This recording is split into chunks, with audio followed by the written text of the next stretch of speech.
Good morning, Rachel. Good morning too, ma'am. Okay, Rachel, can you tell me about yourself? I am Rachele Francisco, 23 years old, single mother, and I have two children, ma'am. Okay, I have a few questions for you to answer, so let's start. Yes, ma'am. Why do you want to work as a maid? Ma'am, I want to work as a maid because I want to have a high salary and I want to support the education of my children and to earn money for our finances, ma'am. Why you choose Malaysia when there is a lot of other country? I choose Malaysia, ma'am, because it's so many job offer and it's a beautiful country, ma'am. How are you qualified for this job? I am qualified, ma'am, because I know how to work from household chores, ma'am. May I know what your educational level is? Third year high school level, ma'am. Okay, so you are a high school undergraduate. Yes, ma'am. What was your recent working experience? Housekeeper, ma'am. You were not working. Yes, ma'am. Have you worked abroad before?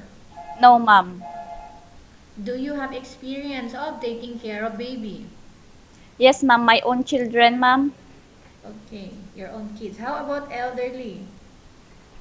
I don't have any experience, ma'am, but I am willing to learn, ma'am. Okay, do you have any other special skills? Sewing and gardening, ma'am. Are you willing to learn new skills? Yes, ma'am. Are you willing to work with the family where the mother-in-law or any relatives stay together? Yes, ma'am. Currently, are you still working now, Rachel? No, ma'am. Do you know how to cook? Yes, ma'am. What sort of food can you cook? Like Filipino food, ma'am. How about Like other dishes? I don't I don't know, ma'am. But I am willing to learn, ma'am. Okay, are you aware that you will have to do washing, cleaning, ironing, and cooking? Yes, ma'am. Okay, from all the house chores that I have mentioned to you, which do you like most? Ironing, ma'am, and cooking.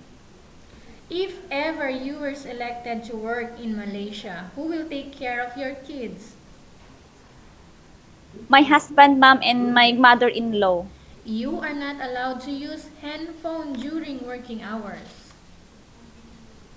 It's okay, ma'am. You are only allowed to use handphone after you finish all the works and when going to bed. It's okay, ma'am. You are strictly needed to surrender the handphone to your employer in the morning and your employer will return back to you once you're going to bed. Yes, ma'am. If ever your employer finds out that you're abusing of using your handphone and it's affected your work performance, your employer will confiscate your handphone and you are not allowed to hold it anymore. Yes, ma'am. But instead, your employer will allow you to call to your family 3 times in a month. You only allowed to bring normal phone and you are not allowed to bring smartphone. Are you agreed for the terms and condition? Yes, ma'am. Are you agreed to the rules and regulation for the handphone? Yes, ma'am. How many years is the contract as you agreed and understand? 2 years, 2 years contract, ma'am. Can you describe for me your attitude? I am hardworking, respectful, and disciplined person, ma'am. How can you assure to us that you will work hard in Malaysia? I will assure you, ma'am, that I will I will follow all the rules and regulation that you will ask me to follow, and I will never do anything that my employer disappoint me. Okay. Can you promise not to use the telephone without the permission of your employer? Yes, ma'am. Can you promise not to put on makeup but to dress properly while work? I will, ma'am. Can you promise not to invite friends and relatives without the consent of your employer? I will, ma'am. Can you promise not to ask for advance salary from your employer under any circumstances? Yes, ma'am. Do you really understand of the rules and regulation of the agency?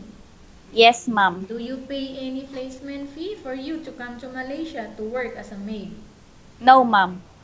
Do you have any history of sickness, breast cancer, or any other illness? No, ma'am. Do you suffer from any skin diseases, allergy, or physical defect? I don't have, ma'am. Have you suffered from any serious illness before? No, ma'am. Do you smoke? No, ma'am. Have you undergone any operation? No, ma'am. Are you medically fit or are you fit to work? I am fit to work, ma'am.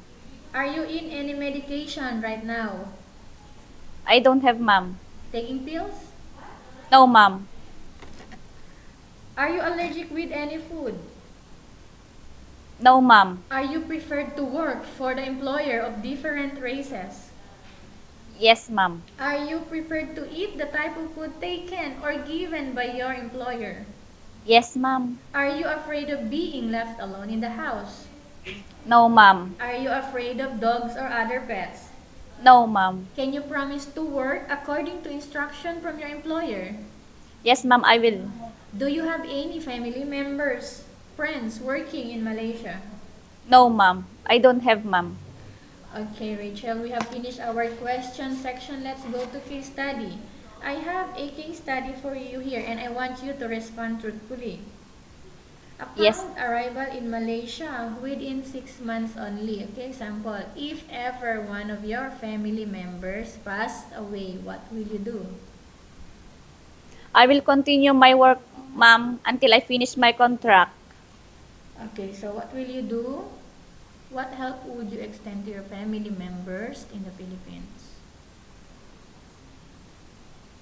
I will tell them, ma'am, I will never go back home until I'm not finished my contract, ma'am. Okay, again, Rachel, tell us about yourself and why do you want to work in Malaysia as domestic helper? I am Rachele Francisco, 23 years old. I have 2 children, single mother, and I want to go abroad working as a maid because I want to help my family in our finances and to earn money for the education of my children, ma'am.